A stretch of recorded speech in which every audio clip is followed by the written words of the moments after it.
Pravidelné relace, černý pestříček. Dneska vám, milé děti, budeme vykládat pohádku, jak Jaroušek k prdelku políbil desitérce z vedlejšího vetříčka. Takže začínáme, usaďte se k obrazovce.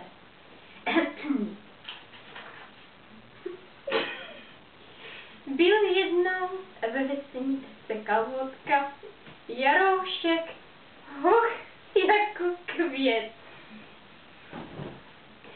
Všechny dívky se za ním otáčely, radost pohledět.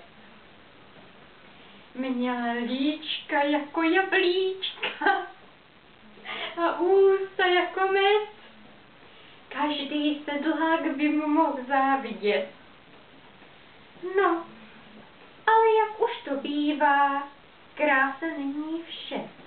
Tento Jaroušek byl velmi, ale velmi stydlivý hoch.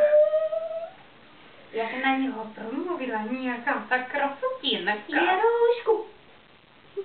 Okamžitě vyvalil oči a pelášil si to pryč. To byste tomu nevěřili. No, jeho maminka, stará to žena, vdova, byla z toho velice nešťastná. Byla už strašně stará, bradavice jí trčela ze všude.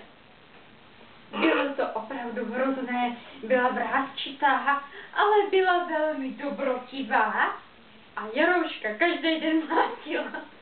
Maminko, nebij mě! Ne!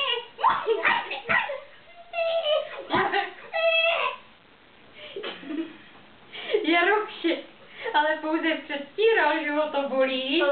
On to jenom kamufloval. Ve skutečnosti ale si to ten nemrava totiž užíval. Maminko, nechci. To byste tomu neřekli. Ale byl taky dobrotivý.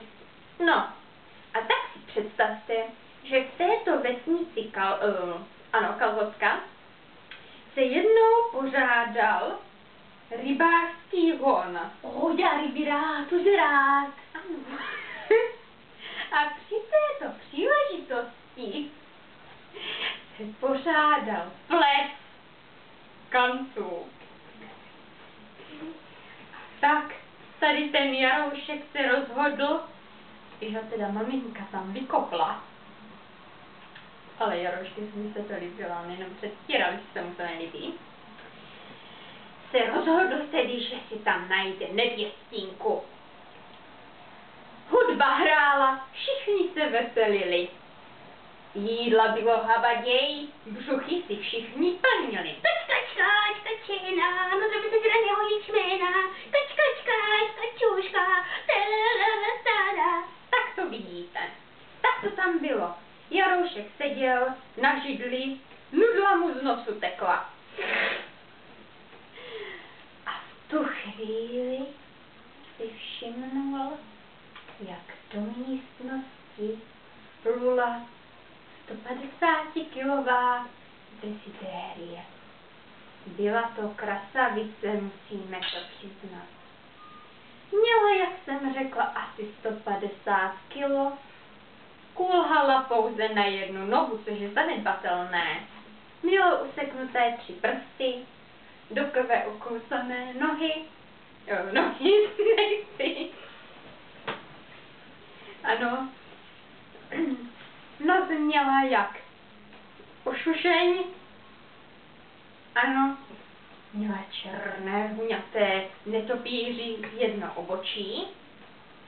No vlastně měla chuchel vlasů drcek a měla ale krásné diamantové šaty, protože byla z bohaté rodiny. Její otec byl totiž statkář nejbohatší z vedlejší vesnici Svetříček. Počkej,